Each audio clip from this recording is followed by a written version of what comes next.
welcome to this conference hosted by MS Focus, the Multiple Sclerosis Foundation. I'm your host, Kimani Hendricks, Multimedia Communications Coordinator for MS Focus, and I'm joined by Dr. Ben Thrower, who will answer your questions in a town hall style presentation. Unlike our usual conferences where we conduct the question and answer portion after the speaker's presentation, today the entire hour will be open for your questions and answers. You can ask a question by either typing it into the chat or a Q&A box. If you'd like to speak directly to Dr. Thrower, you can always select the raise hand feature at the bottom of your screen. In the event you'd like to raise your hand, please wait to be addressed before unmuting and asking your question. Now I'm delighted to introduce our speaker.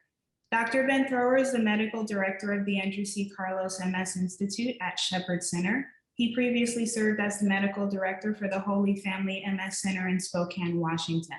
And Dr. Thrower is the Senior Medical Advisor for the Multiple Sclerosis Foundation and enjoys contributing to our quarterly magazine. And as always, Dr. Thrower, we're happy to see you. And if you'd like to give an opening remark to our guests, that would be awesome. Great. Well, as always, thank you to everyone at MS Focus for all that you do. You guys have been just absolutely seamless through the COVID pandemic and some of the challenges that has posed. And thank you also to everyone who's joining in with us. I really like doing these town halls. It's just the questions, the thoughts that we hear from people in the MS community are challenging. I will do my very best. If I don't know the answer to something, I will be very honest and say, I don't know. We will get back to you with an answer on that. So with that, let's open things up. All right, so our first question in the chat comes from Melissa. I think this is a question we all want the answer to. Will there ever be a cure for MS?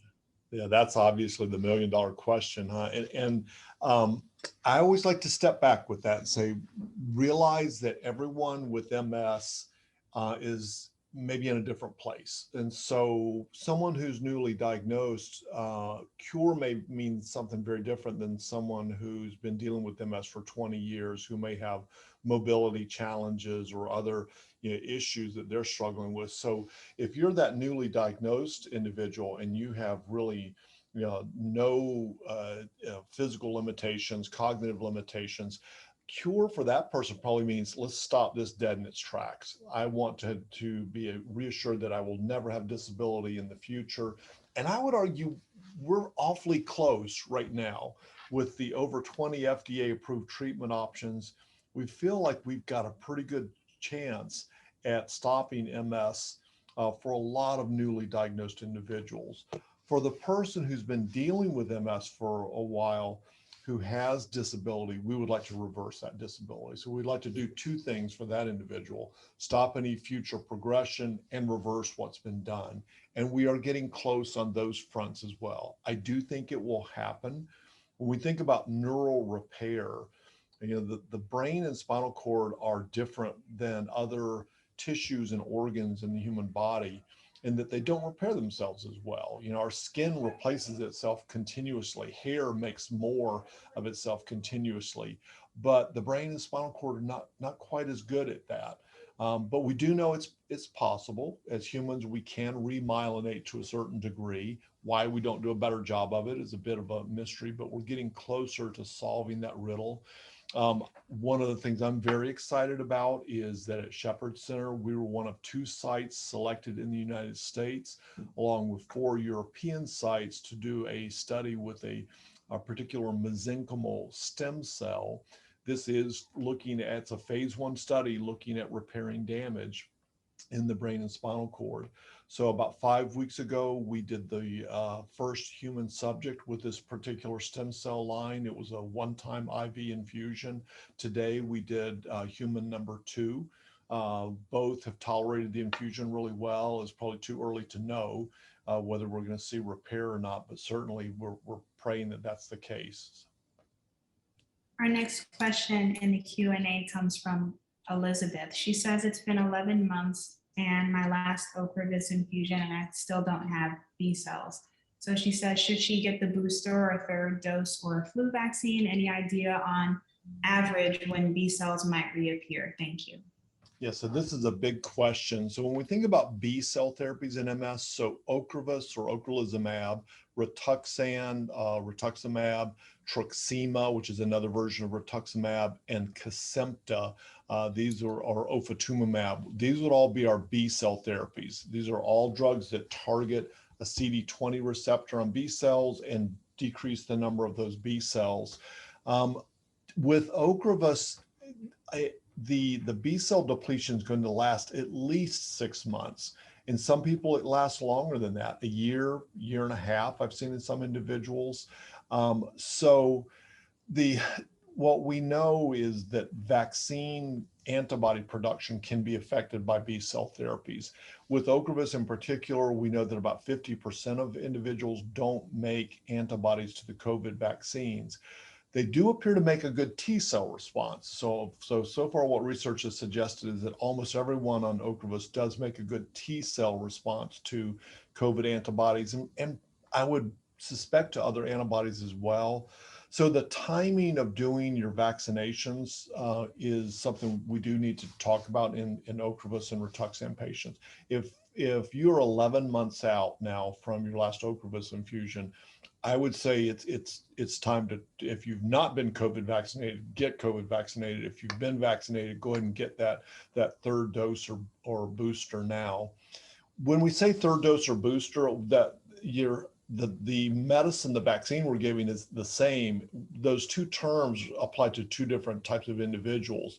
Third dose would be someone who is potentially immunocompromised, and you're trying to get a better immune response by hitting them with 3 doses in a row. The third dose can be given as soon as 28 days from the second dose. When we say booster, that's more that more 6 to 8 months out from the last dose. And typically we think of the booster terminology as being used in someone who's not immunocompromised. But I think it's time for this individual to go ahead and get that extra dose of their COVID vaccine. And someone asked a question that was sent through email, and they asked, what are your thoughts on the discontinuation of DMT for people 65 and over with stable secondary progressive MS? They said that they had been on Copaxone for 22 years, so they just are curious about your thoughts.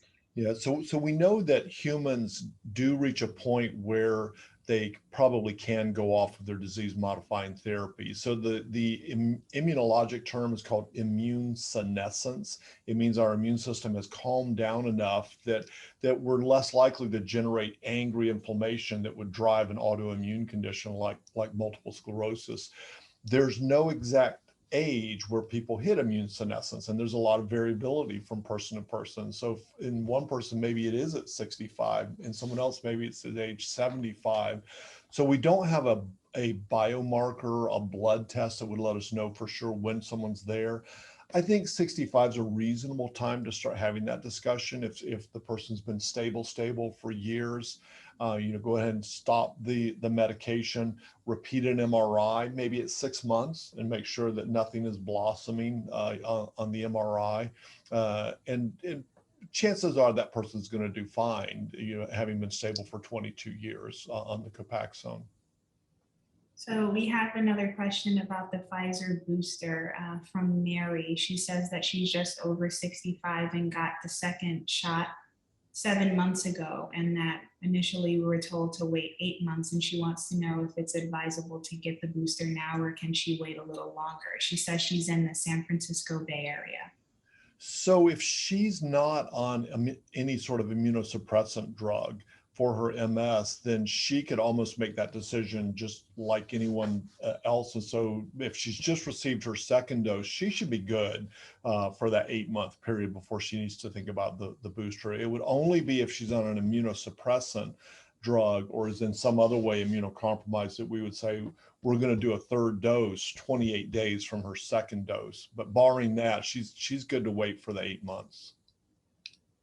And in the Q&A, we have a question from Teresa. She wants to know, why is it that when she gets into a pool, her inner legs begin to hurt really bad? She says it hurts so much she has to get out. Is it pressure or compression?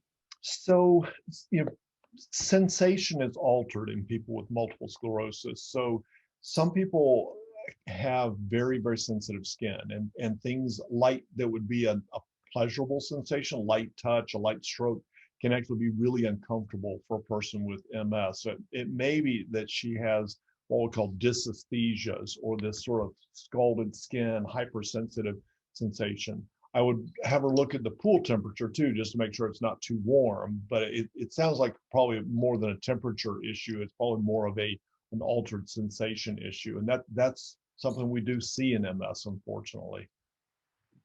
And another question via email. Someone wants to know if you have any information regarding intermittent fasting and MS. So there was a study of intermittent fasting in multiple sclerosis, and they were primarily looking at the safety of it. They said, are we going to provoke a relapse or make symptoms worse? And in this study, they didn't see any safety concerns with intermittent fasting in multiple sclerosis. It's hard to know, is it a diet that is specifically good for MS?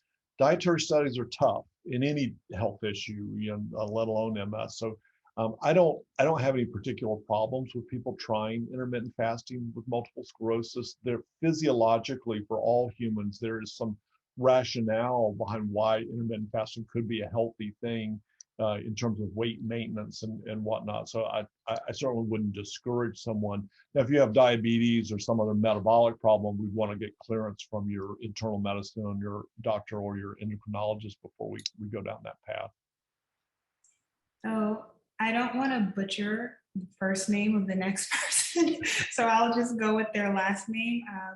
Novak wants to know if she should be concerned because she gets headaches after taking Tysabri and it makes her blood pressure go up. I would certainly mention it to your infusion team, let them know that this is happening. There are unusual individuals who develop neutralizing antibodies to Tysabri. So Tysabri is a monoclonal antibody. Any monoclonal antibody treatment, we have the potential as humans to make antibody to the antibody, which can do a lot of different things. It can make the monoclonal antibody like Tysabri less effective, but in some people it gives them infusion reactions. And so that's a simple blood test to do to look for neutralizing antibodies. Those usually develop early on into Tysabri treatment, usually in the first 6 months or so. If it's not that, it could be just an infusion-related side effect, and there may be some tricks that her infusion team can use to help her get past that. You hate to see one have to put up with blood pressure elevations and headaches after every infusion. And in the Q&A, we have a question from Elizabeth. She wants to know, is the T-cell test qualitative or quantitative? And she also asked how much immunity comes from the vaccine. I'm not sure if she's referring to the COVID vaccine. Yeah. Or something else. So the T-cell adapt test is quantitative. I will tell you, at least in my experience, it's available. When I mentioned that people on B-cell therapies do seem to make a T-cell response to vaccines, this was in research. So even though there is an FDA-approved T-cell test for COVID vaccination or COVID infections, it is not very available. We looked into doing it here, and we found that it was very, very difficult logistically. We've not actually ordered one outside of research. So I don't want to mislead anyone into thinking that it's widely available. It's really tough to get. It is, though, quantitative if a person can get one. So, the antibodies that we generate, so with the traditional COVID antibody tests, those are quantitative as well. So we can tell whether someone's gotten a good response after either natural infection or after vaccination. And another question from Alan in the email.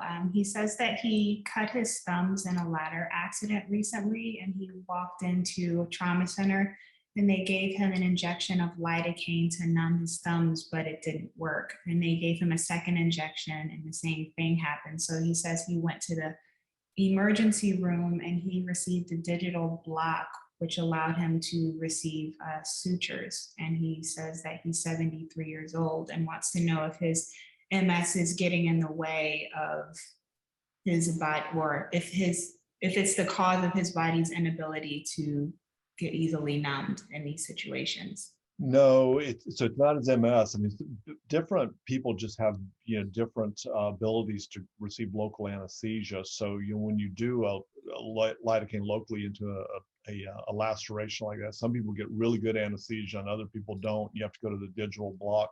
So that's just his unique biology, but not related to his MS. And the next question comes from Randy, who wants to know, is there any research or recommendations about arthritis in MS patients?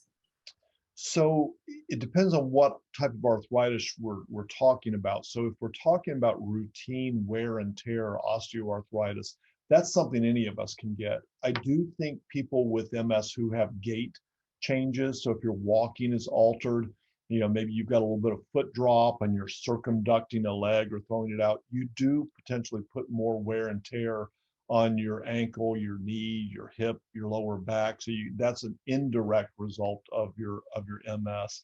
If you're less mobile, you may be more prone to having back and spine issues just from the decreased core strength and lack of mobility. If we're talking about a true autoimmune inflammatory arthritis, there can be some linkage there as well. So if you have one autoimmune condition like multiple sclerosis, you are at a little bit higher risk for other autoimmune conditions. So, someone with MS comes in and is having what appears to be an inflammatory arthritis. It's not unusual to get blood testing to look for things like rheumatoid arthritis, lupus, Sjogren's disease, other autoimmune conditions. Okay, and our next question comes from D. He says, I read an article in MS Views and News about probiotics and RRMS. Should I be taking a probiotic? I'm guessing that D has relapsing remitting MS. I think so. We know that the gut microbiome, the normal bacteria we have in the gut, is altered in multiple sclerosis. And those studies have shown that the gut bacteria look different in someone with untreated relapsing remitting MS. When we put that person on a disease modifying therapy, interestingly, their gut microbiome changes and starts looking more like the general population. Whether taking a probiotic is going to accomplish some of that same thing, there are some studies that are pointing in that direction. I don't think we have the final answer yet, but on the other hand, I don't think many people are going to be harmed by taking a probiotic. You could argue the other health benefits, other GI benefits. So I think it's certainly reasonable to do. I don't know that we know for sure that it's going to change the course of that person's MS or not yet. Next question was emailed to us. This lady says that she's experiencing sexual dysfunction and currently she's single and is hesitant to find anyone, I guess, due to her problem. So she says that when she orgasms, she suffers really badly with clonus and that it makes her whole body shake and she's extremely exhausted afterwards. She says this happens every time and she wants to know why. She says that she thinks it's because her clonus is worsening and it becomes more frequent. So clonus is a form of spasticity. And so a lot of people with MS have increased muscle tone. And so clonus is just a bouncy joint. And so it could be, a lot of people with MS will say, if I get my leg in the right position, it starts a wrong position, it starts bouncing. Any form of spasticity is going to be very stimulus responsive. If you do something that kind of alters your environment, sometimes it's an unpleasant stimulus. So you'll say a poorly fitted shoe or something bothering your leg, it's going to kick off spasticity, spasms, and clonus. An orgasm is a big stimulus. And so even though it's a pleasant stimulus, it still can stimulate clonus. So what she's going to want to do is be very aggressive at doing things that prevent the clonus, maybe all the time, but especially maybe before orgasm. So I would talk to your neurologist if they've run out of options, physical medicine and rehabilitation physicians. deal with more difficult spasticity issues. There should be something out there that you could find that would tone that clonus down and let you then, have sex life, have orgasm, have relationships. You hate to hear of someone avoiding relationships by something that could be potentially preventable and treatable. And I think then just too, talking to counselors, if you're in a relationship, I think having a really open line of communication so that you're talking to the person, up front saying, hey, this is what I'm dealing with, and this is just a part of my multiple sclerosis. Yeah, she also said that she had tried baclofen and it didn't work, and that she's still waiting to start tizanidine. I hope I said that right. Yeah. And that she's heat intolerant too, so it's very complicated for her. So baclofen and tizanidine are our old standbys for managing anything in the spasticity family, including clonus. If those don't work, sometimes there's an older drug called dantrolene that we pull out of the hat. I'm a big believer in cannabinoids, so medical marijuana can be great for treating and preventing spasticity-related symptoms. Depending upon what state she's in, we also have to look at the legalities and access of what she can use. But an inhaled form or a sublingual form of a cannabinoid could be great, for pre-sex, prevention of clonus, because it's going to get in the system very quickly. Maybe some trial and error. Some people are more sensitive to cannabinoids than others. You don't want to be, sedated, as you're headed into, the intercourse. So it may take a little bit of playing around with things. The heat issues are a whole nother, I think, potential challenge with sexual activity, because your core body temperature goes up, during sex or when you have an orgasm. So things to try to prevent that. So using cooling strategies, maybe before and during sex, chilling your core body temperature by drinking, think ice water with a slushy, slurpy consistency is going to help you drop your core body temperature. Making sure the room temperature is super cool, have fans on, are all things, strategies that we look at for that heat-related issue with sex. Melissa in the chat asks if relapsing remitting MS stays the same, or can it stay the same and never progress in the future if you're on Tysabri?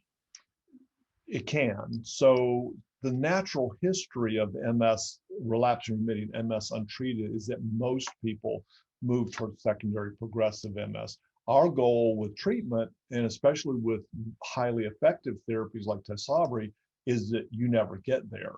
So there's an acronym called NEDA, N-E-D-A, no evidence of disease activity. That means no relapse, no progression of disability, no new MRI lesions. That means you're getting an A+ on your MS exam, and that's what we're shooting for with any MS therapy. But really, especially with, we're hopeful that we can achieve that with the more effective therapies like Tysabri.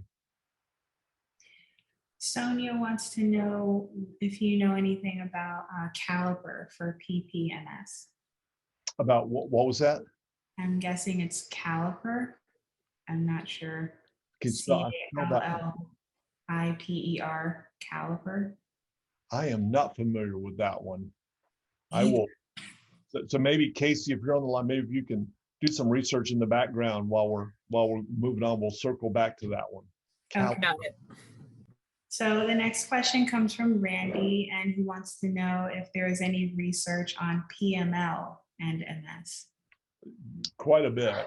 So, when with some of our therapies, as we have moved towards more effective therapies, sometimes those more effective therapies come with more risk. So PML, progressive multifocal leukoencephalopathy, is the big bad wolf that none of us ever wants to see at our door. So that's the brain infection caused by JC virus. It really first popped up into our MS world with Tysabri, but then we know other medications. We've seen it with Tecfidera. We've seen it with some of the S1P drugs like Gilenya and those types of medications. There is evolving research on Tysabri looking at extended interval dosing meaning taking the Tysabri doses from 4 weeks to 6 weeks. And so far, what we're seeing is that we don't lose any effectiveness when we move Tysabri out to every 6 weeks. We do seem to be lowering the risk of PML significantly. It would be wonderful if someone could solve the riddle of a JC virus vaccine and just take PML off the table completely as an issue. So it is an area of a lot of research. And someone in the Q&A asks if any of your patients have had any good results with PTNS and ImStem for bladder issues. Yes. So, when we think about bladder issues in MS, I mean, we need to know what bladder issue the person is dealing with. Are they the small, overactive, gotta-go bladder, or are they the larger, poorly emptying bladder that's really working like a glass that you're filling and it's just overflowing? So, both of those, I would say we have more treatment options for the small overactive, but we're getting better with the larger underactive bladder. The larger underactive, bladder, looking at things like the ImStem device, which is like a pacemaker that can hopefully make that bladder work again. We have had some luck with that. It's vitally important with that large bladder that we diagnose it and detect it, because having that urine sitting there continuously does two bad things. It puts the person at risk for UTIs, and that back pressure is reflected up to the kidneys, which is unhealthy. So at a minimum, we need to have the person see a urologist. We may need to talk about intermittent self-catheterization, but we've got to do something to get that bladder empty. Some of the nerve stimulation procedures do seem to be working out. Betsy in the chat wants to know the requirements to participating in an MS study. So every MS trial has inclusion and exclusion criteria. So that if you're looking at different trials, that's what you want to get your hands on is what are the rules. So with the inclusion, it's usually going to be what types of MS. Is it relapsing, remitting, secondary, primary, progressive? Like the stem cell study that we're doing, it fortunately is all types of MS. What are the exclusions? The things that keep people out of MS trials, unfortunately, usually it's going to be either age or level of disability. A lot of MS trials will cut off at age 55. Some are now going to age 65. And then the level of disability. A lot of MS trials will say we're going to cut off the EDSS or expanded disability status scale at either 5.5 or 6.5. 6.5, you're still walking with a walker. So those are, you want to know what the ground rules are. And then anytime you're looking at participating in clinical research, make sure you understand the informed consent. What is known and unknown about this, whatever's being studied. Like with the stem cells that we're studying, this is a phase 1 trial. The individual, the lady that had her stem cell infusion 5 or 6 weeks ago, I mean, she literally was the first human to get those types of stem cells. So prior to her, we could tell you what they did in mice. And so we really wanted to make sure she understood what the risks and potential benefits were. So just make sure whenever you're doing research that you're a very well informed person going into that trial. In the Q&A, Teresa asks, with Copaxone, I get large lumps under my skin, and sometimes they're painful to touch months later. And is there a way to get rid of? Oops, we lost your audio. I'm so sorry. You're back. So the injection site reactions are the most common side effect we see with Copaxone or the generic of it, glutamer acetate. It's variable from person to person. Most people with Copaxone, the injection site reactions get better, the lumps get better after you've been on it for a couple of months. There are individuals, though, that they just never really go away. Injection site rotation is really important. So when people start Copaxone and the nurse does that training, they're going to have certain injection sites they train you to use. Realize that that nurse has his or her hands tied a little bit. They can only tell you the injection sites that were done in the studies. There's nothing magical about those sites. On your abdomen, we typically, by the books, have people doing about 2 inches from their belly button. Well, you can do 2 inches from that, 2 inches from that. You can go all the way out in a belt-like distribution all the way around your abdomen to give those lumps a chance to maybe get better. Tell your healthcare team, what's going on. They may have some other tips and tricks. If I have a patient experience injection fatigue with Copaxone, where they just get to a point where they say, I can't do this anymore, it's just not acceptable, it's usually the injection site lumps. So, do the best you can, talk to your team, rotate the sites, but if it gets to a point where it's just not feasible, talk to your team about other options. Karen wants to know if her hearing problems were possibly the first attack she had of MS. She said she experienced hearing loss in her right ear in 2017, and just last year she was diagnosed with MS. She said that her hearing came back gradually, but then she started losing it again, and she developed tinnitus, and she didn't have dizziness or vertigo. So hearing loss can be part of MS. The cranial nerves that supply the both the for balance and hearing can be attacked at the brainstem level, just like any other cranial nerve. It's not very common though, and we don't know why that is. If you look at cranial nerves that are picked on more commonly, optic nerve with optic neuritis, cranial nerve 3, 4, and 6, which are for your eye movements, are more commonly picked on. Trigeminal nerve number 5, so facial pain.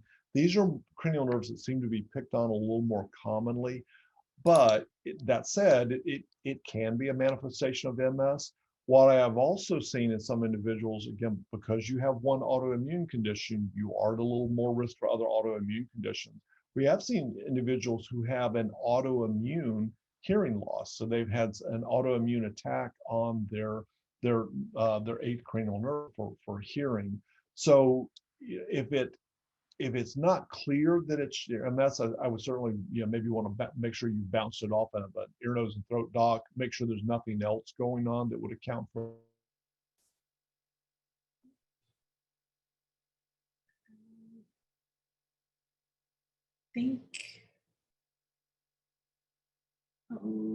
Casey, do you still see Dr. Thrower? He froze. Some ringing in the ears. Okay, so Sonia has a question, well, sort of a question. She wants to know what you know about hydroxychloroquine. She says it's in the 2nd phase of PPMS study. Yeah, so hydroxychloroquine, Plaquenil has been around forever. The rheumatologists use it to treat autoimmune conditions like rheumatoid arthritis. It's a mild immunosuppressant. It's originally an anti-malarial drug. It got a lot of attention with COVID. It got very politicized. But as she mentioned, it is in the primary. It is being studied for primary progressive MS. What you're seeing in MS is there's a lot of research looking at repurposing drugs. So taking something that was meant for one condition and say, well, does it actually have other effects? And that's not uncommon.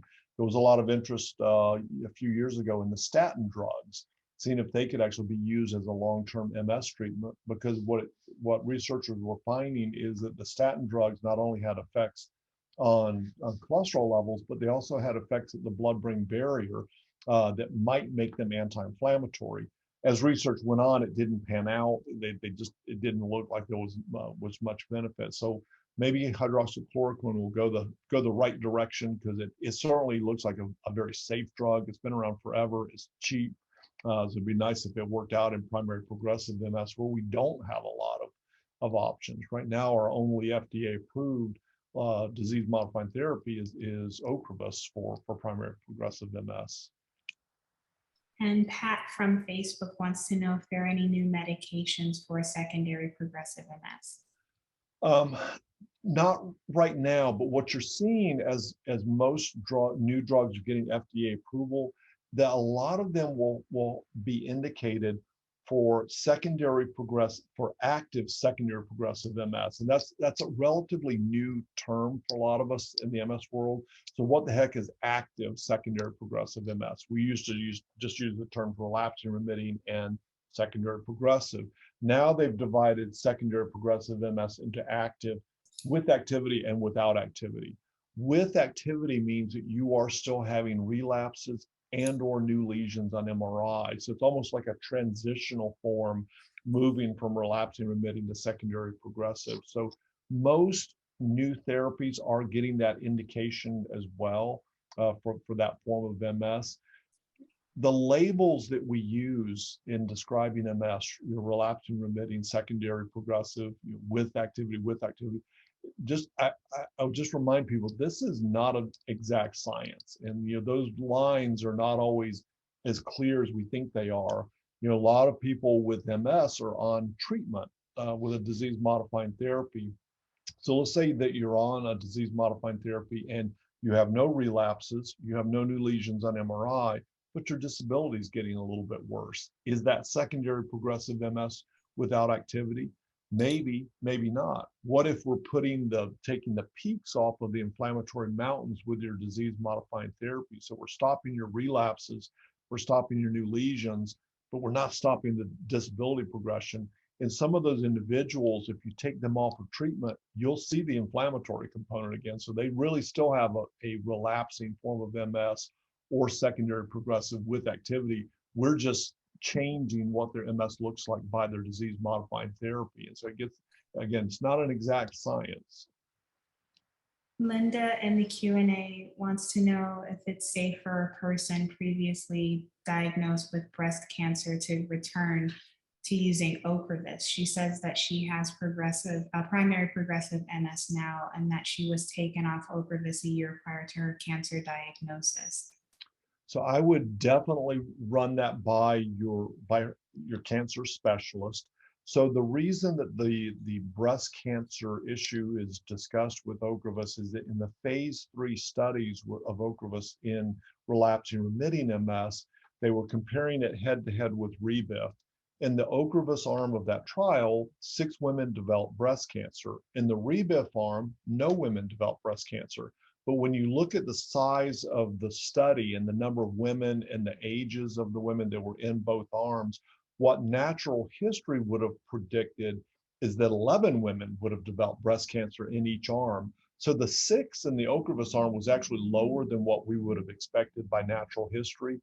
The reason the 6 number looks so bizarre is because of the 0 number in the Rebif arm. We can't explain that. We don't think Rebif protects women from breast cancer, but the numbers are what they are. There's been a lot of monitoring since Ocrevus has been out on the market looking for any cancer signal, and we've not seen it. Rituxan, the sister medicine to Ocrevus, has been around quite a bit longer, and we've not seen any cancer signal with Rituxan. So I don't think in my heart that Ocrevus and Rituxan are associated with a cancer risk, but I would certainly have her clear it with her oncologist before she thinks about going back on. So Jim says that he received his Tysabri infusion today and he's doing fine with his DMT, but he's dealing with a lot of cog fog and it seems to be worse in the last year. He says, what are your thoughts on doing another cognitive functions assessment and that he's 58 years old?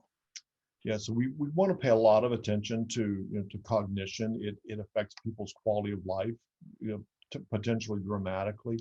So we can do quick cognitive screening. So I was part of a task force and we looked at different quick batteries and we decided that one called the SDMT, symbol digit modality test, was the one that was best for MS. So that's a quick little 3-minute screen that can be done in the clinic and followed on a regular basis to see if that's changing.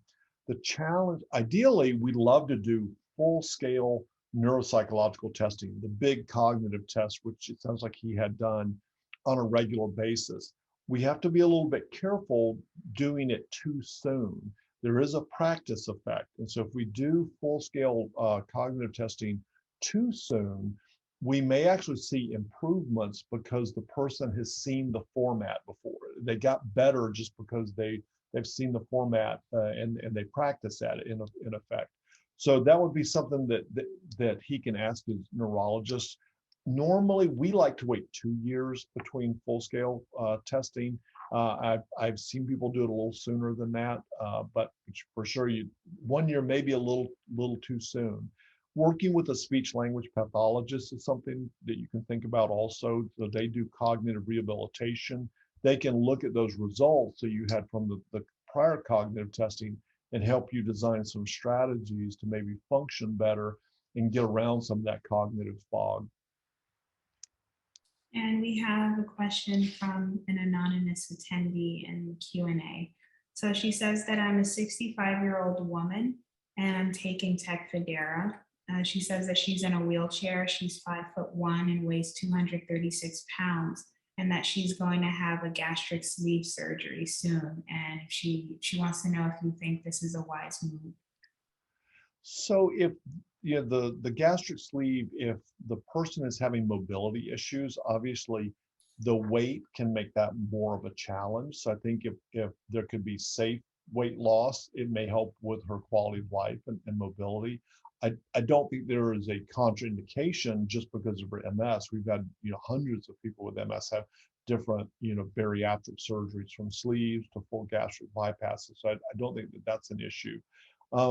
She's going to probably have to watch her Tecfidera, but one of the side effects sometimes is a little bit of GI upset. Her absorption may be changed after a gastric sleeve procedure. Doesn't mean you can't be on Tecfidera, but just kind of be aware and watch for that afterwards. But yeah, I don't think there's any contraindication to having a gastric sleeve procedure, either from her MS, her mobility issues, or the Tecfidera. Another question in the chat asks, can I still get the vaccine if I have taken Tysabri? Yeah, absolutely. So there's the nice thing with a lot of our MS disease modifying therapies is some of them there really is not a timing issue. So Tysabri is one that you could do Tysabri one day, get really any vaccine, including the COVID vaccine, the next day. So we don't have to think about that. We think about the timing issues a little bit more with our B cell therapies like Ocrevus and Rituxan. And it looks like we have a comment from Casey. She found out what Caliper was. Okay. She says it's a study for a molecule called IMU-838, and that it's an oral calcium. Yeah, that now I just didn't. These studies always have an acronym associated with them, and we'll know it by the molecular name, but not always the acronym. I would say it's to my knowledge I think it's a phase 2B or a phase 3. I can't remember which phase it's at. So I mean we're always excited about anything in primary progressive MS. That particular molecule is a unique mechanism of action. It's one we've not really seen before. So I would say stay tuned. I mean, I've not seen any study results back at this point. Primary progressive MS is challenging. There is not as much inflammation with primary progressive MS as there is with relapsing remitting MS, and most of our disease modifying therapies ultimately have some type of anti-inflammatory effect. If you don't have a lot of inflammation present, like with primary progressive MS, it makes it a little bit more of a challenge to say, okay, what's my target? What am I shooting at? What you really are shooting at with progressive forms of MS is neural degeneration. And that's, if you could truly solve the issue of neural degeneration, you may not just have a treatment for primary progressive MS, secondary progressive MS. You may be looking at things that help in Parkinson's and Alzheimer's and other conditions where there's degeneration. And the Q&A D has another question. He wants to know if there is a treatment for humming in her ears. So I think of the humming in the ears as, in a lot of people, it's a form of altered sensation. So just like if you have a numb foot, it's not just plain numb. A lot of times it's buzzing, burning, bugs crawling, water's running. So it's an altered sensation. certainly we want to make sure that it's not a form of tinnitus, that it's not more of a an ENT issue. Some people get humming because they truly are hearing something as there's a little turbulent blood flow as it goes by the ear. People can hear that, but it probably is more in the the altered sensation. It's tough. We do try things that we would use to treat sort of other forms of altered sensation, things like gabapentin, carbamazepine, oxcarbazepine would be things that we might look at to see if we could tone that down a little bit. And Melissa in the chat says that she's had an optic neuritis episode at 39 and didn't have another one until she was 55. She said she also experienced tingling in the legs, and she was finally diagnosed with MS at 59 after getting foot drop, and she was on Tysabri. So she wants to know if foot drop can be reversed and that it's been 2 years. So any symptom that's been present with MS for more than a year is not likely to go away on its own. Now, people do prove us wrong, and we see people that do improve after a year. But typically, your improvement after a relapse is going to be most dramatic in the first year. So while we're waiting for true neural repair strategies, something that would truly remyelinate or repair axonal damage, there are other things we can do for foot drop. Foot drop, I think, is one of the most under-recognized and under-treated symptoms we see with MS. It has big implications. When you look at what happens with foot drop, people, you would say, well, if I could just pick my leg up higher, I wouldn't drag my foot. Well, the problem is if you have foot drop, you probably have hip flexor weakness also, so you can't pick your foot up higher. So what people do to compensate is they circumduct. They throw the leg out sideways in a circular motion. Once you start circumducting when you're walking, your energy levels are going to plummet. You're using muscles to walk that you weren't designed to use. So your distance, your endurance is going to go down significantly. We want to get folks with foot drop in with a physical therapist who's very familiar working with MS. So traditionally, they're going to want to prescribe an ankle foot orthotic or a toe off device. These are the traditional treatments for foot drop. In the right person, those can be wonderful. Some people get their ankle foot orthotic and they take it home and they stick it in the closet and they get it out again the next time they go to see their doctor or their physical therapist. Don't be that person. If you don't like your ankle foot orthotic, if it doesn't fit in the shoes you want it to fit in, if it's embarrassing to you, tell people, let them know. I love the Bionus units, the Bionus L300, which is an electrical stimulation device for foot drop. In the right person, those can be wonderful. So rather than bracing the leg to keep the foot from dropping, what if we could rewire the leg? And so if you're dealing with foot drop and you've never seen the Bionus device, mention that to your team and especially your physical therapist.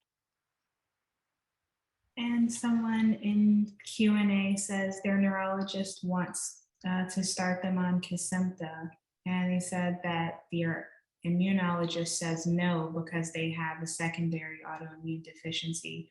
They said CD4 and 8 counts are too low, and that they're on 1 monthly IVIG for 6 years, or they have been, and steroids for MS flares. So what are the other options and MS meds? Yeah, so if someone has low CD4 and CD8 counts, so those are subsets of T cells, and so I could see where someone might be a little nervous about starting Kesimpta, which is a B cell therapy. So now if I lower your B cells and you already have low T cells, then you are potentially immunocompromised at that point. I mean, IVIG is, even though it's off-label, that is, something that we use as a long-term MS therapy. The insurance companies hate us when we do it because it's really expensive and it's off-label, but there is data out there just looking at IVIG over the long haul. If a B cell therapy like Kesimpta is not an option, that would probably mean the immunologist is not going to be comfortable with Rituxan or Ocrevus, the other B cell therapies. So we do sometimes go old school and go back to some of our original ABC R-type drugs, your Copaxone and interferon therapies. looking at combination therapies. What about an older therapy like that combined with IVIG, if insurance would let us do that? The S1P drugs, your Gilenya, Mayzent, Zeposia, Ponvory type medicines could be potential options as well. And a question from Lisa in the chat. She wants you to repeat the specific name of the stem cell research that Shepherd is starting, and can you tell us more about it? Yeah, so the company that is working with this mesenchymal stem cell is called ImStem. So the letter I, the letter M, and then STEM, STEM. It's actually all one word, but they pronounce it ImStem. These were researchers from the University of Connecticut who have put this study together with a particular mesenchymal stem cell. The study is against phase 1. It's very early. Is open to individuals with basically any form of MS. One of the kickers and one of the things that makes subject selection pretty focused is you cannot be on any disease modifying therapy. So ethically, I know for our site, I'm not excited about taking someone off of therapy to go into a study that is unproven. So I would much rather it be someone who's not on treatment already. Maybe they've tried a lot of therapies and had side effects or just no lack of success, or by their own personal decision, they just decide not to be on a treatment. So those are the individuals we're looking at. The upper limit of disability is an EDSS of 6.5. So that's using a walker or better. There are 3 arms to the study. There is no placebo group. Everyone's on treatment. So in the first wave, we're using a certain dose of the stem cells. They're given intravenously. That's a one-time infusion. The next wave, the dose will go up to a little bit higher. And in the third wave, the individuals will get 2 doses of the higher stem cell numbers. And so no placebo group, everyone on active treatment. And Dee has another question in Q&A. She says that I heard now there is a dead virus given for shingles vaccine, and that I'm on Ocrevus and have not been able to take the shingles vaccine because it was a live virus. So is it safe to get it now? Yeah, so the new shingles vaccine, the Shingrix, is safe for people with MS. Talk to your infusion team about the timing of that. And what we are seeing is that the further away from your Ocrevus dose you can do your vaccinations, the better the response is. So the Shingrix is a 2-parter, so it's two vaccinations a month apart. So ideally, I like for people to complete whatever vaccine they're getting 4 to 6 weeks prior to their next infusion. So and then you figure, okay, it's 2 parts. So maybe think about 3 months, 2 months ahead of your infusion, doing that Shingrix series. And from Facebook, Elizabeth asks, what is the likelihood of being able to repair myelin in our lifetime? And would it be a temporary repair or more like an MS cure? So I do think it will happen. So going back 12, 15 years ago, a good third of the money that the National MS Society was putting towards MS research was going towards neural repair. A lot of those original studies were laboratory-based, animal-based studies, but it feels like now you're seeing the payoff into human studies. We also have other neurological conditions where neural repair is the only goal, really. So think about spinal cord injury. They don't have to worry about an ongoing immune process. They have a one-time injury, one site of injury. Some of the studies that are being done in spinal cord injury could very easily translate into the MS world as well.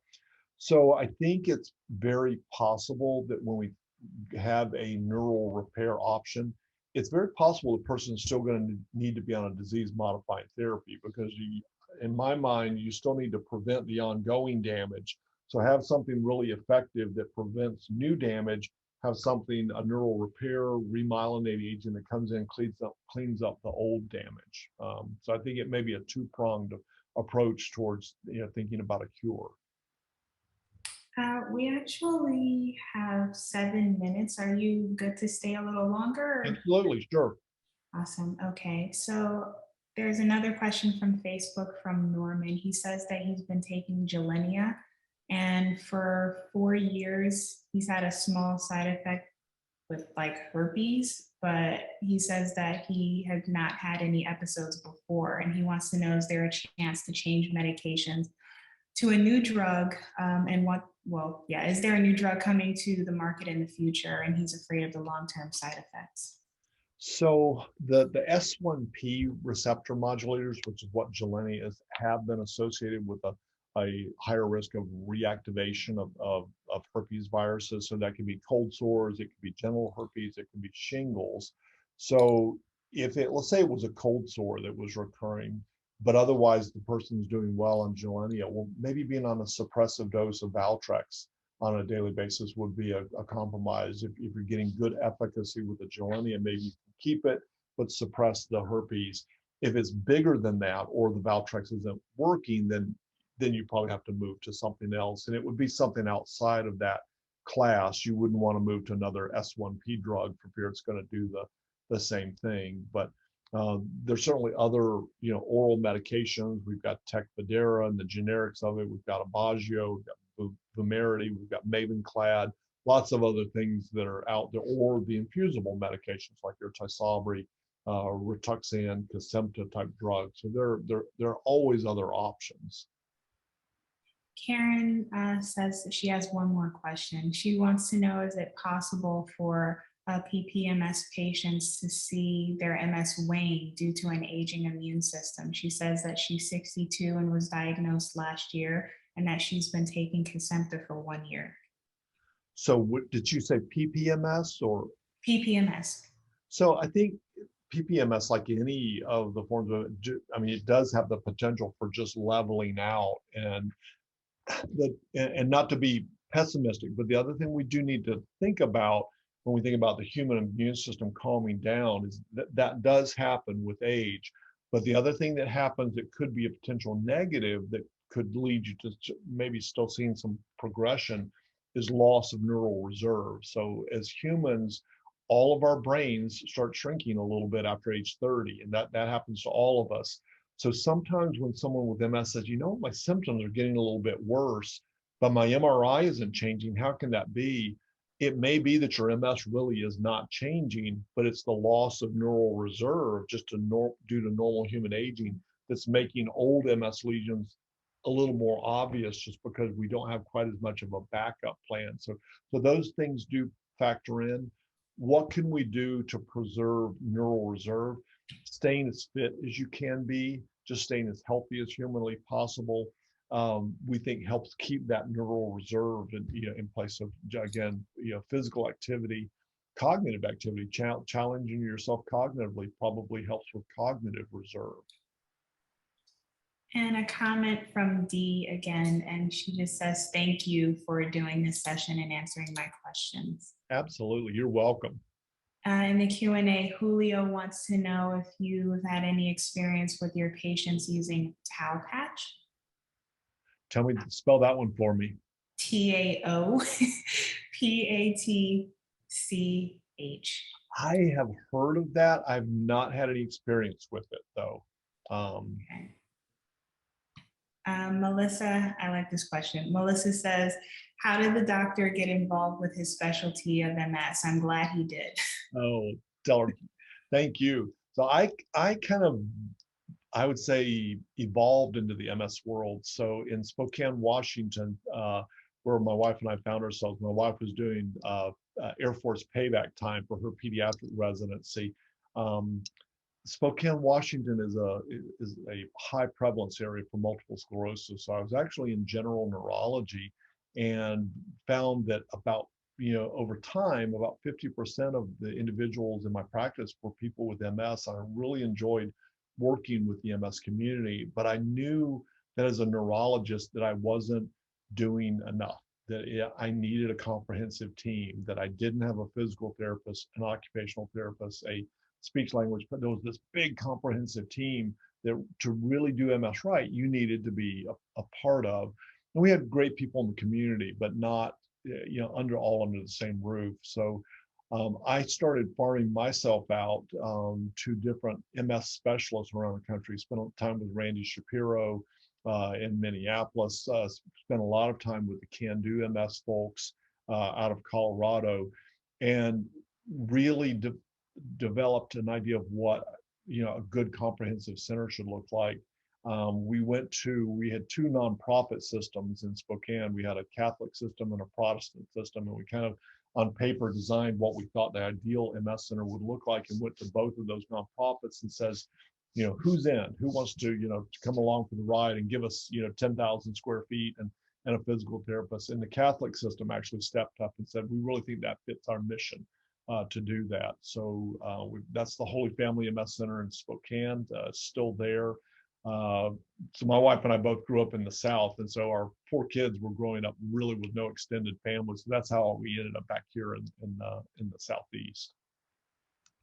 Oh, thanks for that backstory. I don't live with multiple sclerosis, but the time that I have spent with the organization, your name is by far the most frequently heard. And just to actually see your conferences and your programs on our YouTube channel, I'm glad you're here too. So thank you. I feel very blessed to be able to do it, and I brag about Shepherd Center. The Shepherd family.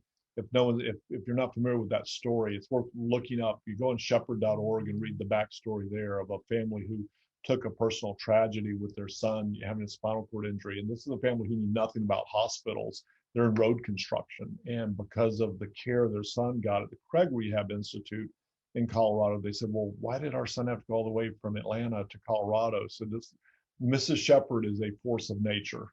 Said, I will open my own spinal cord injury rehab hospital. Started with a little 6-bed unit, and now we have over 5,000 employees. 1991, the MS Institute here opened, and then brain injury. So those are our 3. I only do multiple sclerosis, but at Shepherd, under this roof, we do spinal cord injury, brain injury, and multiple sclerosis. Wow. I've lost my place. Oh, here we go. So Carrie Kay from Facebook wants to know, does insurance companies cover Rituxan, or is it better than Ocrevus? So Rituxan and Ocrevus are in my mind, are interchangeable. They are both anti-CD20 monoclonal antibodies. We've used Rituxan for many, many years off-label before there was Ocrevus. So I'm perfectly happy with either one of those. There are biosimilars to Rituxan now, so Truxima, I'm perfectly happy with that. If patients have Kaiser insurance, they're going to almost mandate that the patient be on either Rituxan or Truxima, and I'm perfectly fine with those. And another question from Elizabeth from Facebook. She says she doesn't have foot drop per se, but she feels like her legs are going to fall out from under her after walking for only a few minutes. She says that she feels like she stumbles just to walk forward and can't stand still at that point. So what specialist should she see? So definitely a physical therapist who's familiar with MS to take a look at her walking. It's funny, people sometimes don't think they have foot drop, but when the physical therapist watches them walk, they'll see that little subtle circumduction of the leg that tells you there is a little bit of foot drop there. The other things that kind of factor into what she's describing is she could have a little bit of nerve fiber fatigue. So that's as you walk further, you're kind of draining the battery, and so those old areas of demyelination start becoming a little more obvious, and so her legs get weaker at that point. You're not hurting anything. One of the important messages with MS is that exercise is not harmful, assuming you're not falling or doing anything to physically injure yourself, but the exertion is not harmful. And then a lot of people with MS deal with sensory ataxia. Due to decreased position sense in their feet, people can't feel position changes, and they walk like they've had a drink too many, and they get wobbly and off balance, and so they know where the walls are, and they put their feet further apart. And so the question in an individual with MS is the person dealing with one of those things, all 3 of those things, and all of them are potentially manageable. And it looks like we have one more question and a few comments. Katie wants to know if you recommend the flu vaccine. I think for most people, the flu shot's a good idea. So, it's probably a better idea for some people. So if you're in a high risk occupation, you're a teacher, or you're in the healthcare field, you've got a lot of public exposure, I think you should definitely get the flu shot. In general, it's probably good for all of us. If a person says I've had a horrible reaction to a flu shot, well, then that, or egg allergies, albumin allergies. There's certain small subsets of people where it could be relatively contraindicated, but in general, it's a good idea. And comment from Jim. He says that I'm definitely glad I have Dr. Thrower as my neurologist and that the Shepherd Center is awesome. Thanks, Jim. And Karen says, thank you. I'm so grateful. Your explanations always make me feel better. Aww. No, thank you. You're welcome. I do think there was a hand raised, and for some reason, I can't see it. So, oh, I see you now. Jan, please ask Dr. Thrower your question.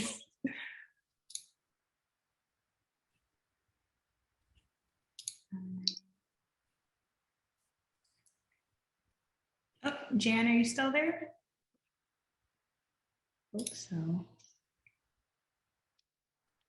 It looks like she's muted and I can't ask her to unmute. I'm asking her, but I don't think she's.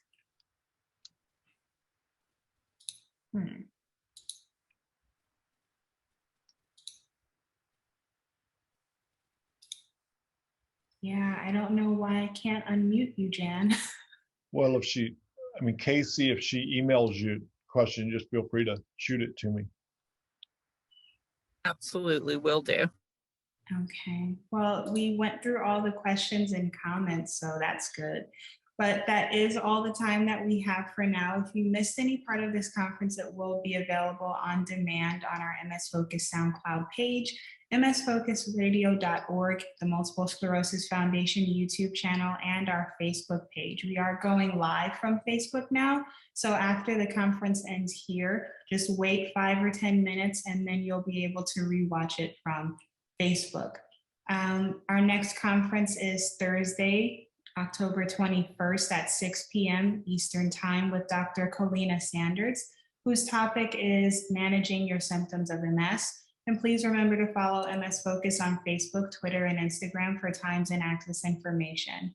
Thank you guys for participating. And of course, Dr. Thrower, it was good to do the town hall with you. I've never done it before. So yeah, I hope you guys have a great day. Thank you. Everyone stay safe.